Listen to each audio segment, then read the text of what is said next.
Bebek sahibi olmak muhteşem bir duygu. Fakat dünyaya gelen bu minik insanlar hakkında neleri bilmiyoruz? Hadi bunlara bakalım. Diz kapakları yok. Evet, doğru duydunuz. Bebekler diz kapağı olmadan doğarlar.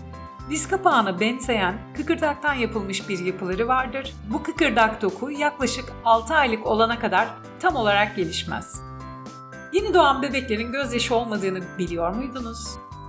Karnı acıktığında veya bir şeye ihtiyaç duyduğunda bebekler çığlık benzeri sesler çıkarır. Bu aslında gerçek bir ağlama değil. Bebekler yaklaşık 3 haftalık olana kadar gözyaşı bezleri tam gelişmediği için gözyaşı dökmez. Gözyaşı bezleri sadece yeterli nem üretmek ve gözlerini nemli ve sağlıklı tutmak için çalışır. Bebekler 300 kemikle doğar, bu yüzden çok esnektirler. Yetişkinlere göre neredeyse %50 daha fazla kemikle doğarlar. Bu kemiklerin bir kısmı ilk birkaç yıl içinde birleşerek toplam kemik sayısını 206'ya düşürür. Örneğin yeni doğmuş bir bebeğin kafatasının birkaç kemiği vardır. İlk 18 aylık dönemde üst üste binen kemikler birleşerek kafatasını oluşturur. Kafa kemiklerindeki bu esneklik, bebeğin doğum sırasında pelvisten daha kolay geçmesine de yardımcı olur. Doğa burada bir teşekkürü hak ediyor. Bebeklerin etkileyici refleksleri vardır. Yeni doğmuş bir bebek yaklaşık 70 refleksle doğar.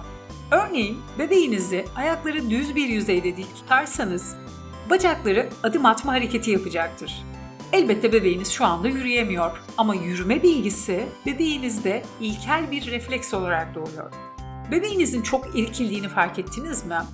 Bu refleks gerçekleştiğinde bebeğinizin irkildiğini ve aynı anda dizlerini kaldırırken kollarını yukarı ve aşağı doğru hareket ettirdiğini görmüşsünüzdür.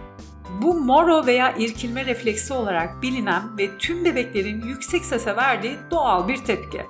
Bu reflekslerin çoğu küçük çocuğunuz gelişip büyüdükçe daha entegre hale gelecek. Çok sayıda tat alma tomurcuğu vardır. Bir bebek biz yetişkinlerin 3 katı kadar tat alma tomurcuğuna sahiptir. Tam olarak 10.000 civarında. Bebekler hamileliğin son 3 ayında ağız çevresinde tat tomurcukları geliştirmeye başlar. Bazı araştırmacılar çeşitli tatların bebeğinize geçmesine yardımcı olmak için hamileliğinizin son 3 aylık döneminde bir dizi farklı yiyecek yemenizi öneriyor. Bunun bir diğer faydası da sütten kesme sürecine başlarken daha az stresli olmalarını sağlamak. Bebeklerin aksanı var. Şaka değil. Araştırmalar bebeklerin hamileliğin son 3 aylık döneminde annelerinin aksanını aldığını gösteriyor. Ve bu aksan bebeğin doğumundan sonra nasıl ağladığına bile yansıyor. Yani bebeğinizin ağlaması sizin konuşma şekliniz ve yaptığınız tonlamalarla neredeyse aynı. Kız bebeklerin regl olduğunu öğrendiğimde epey şaşırmıştım. Hamilelik sırasında bir bebek annesinin yemeğini paylaştığı gibi hormonlarını da paylaşıyor. Doğumdan sonra bu hormonların bir kısmı hala vücutlarında kalabilir. Bu hormonlar kız bebeklerin rahim zarını dökerek mini bir adet dönemiyle sonuçlanabiliyor. Ayrıca hem kız bebekler hem de erkek bebeklerden biraz süt gelebilir. Panik yapmayın, çok normal. Bebeğinizi beslerken biberonunu hiç durmadan içebildiğini fark ettiniz mi? Bunun nedeni bebeğinizin yaklaşık 7 aylık olana kadar aynı anda yutma ve nefes alma gibi benzersiz bir yeteneğe sahip olması. Bebeğiniz üşürse veya burnu tıkanırsa bu eşsiz yeteneğini kaybeder. Bu nedenle bu dönemde çok daha huysuz olurlar ve yemek yemek istemezler. Yani tıkanık burunları açmanın yolunu bir an önce öğrenmek gerek.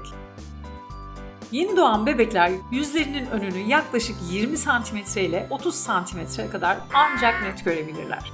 Diğer her şey bir şekil, ışık veya bulanık bir görüntüdür.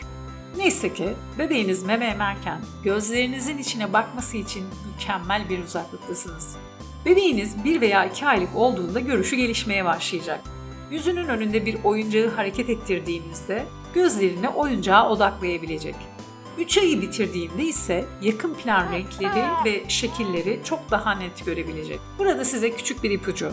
Eğer oyuncaklarını parlak, canlı renklerden ve değişik desenlerden seçerseniz bebeğinizin gelişen dünyasını daha da hızlı keşfetmesini sağlayabilirsiniz. Birçok bebek sahibi anne bebeği ilk doğduğunda yüzünde, kollarında çok fazla tüyle karşılaşmıştır. Hamilelik sırasında bebek yaklaşık 4 aylıkken 1 ay boyunca tüm vücuda yayılan bir tüy çıkarır. Hepsi çocuğun doğumundan önce düşer ve inanmayacaksınız ama onlar tarafından yenir. Sindirilen saç ilk kakanın bir parçası olur, o yüzden ilk kakanın neredeyse siyah renktedir. Erken doğan bebeklerde bu kıllar doğumda görülür ve kısa süre sonra dökülür. Bir sonraki videoda görüşmek üzere.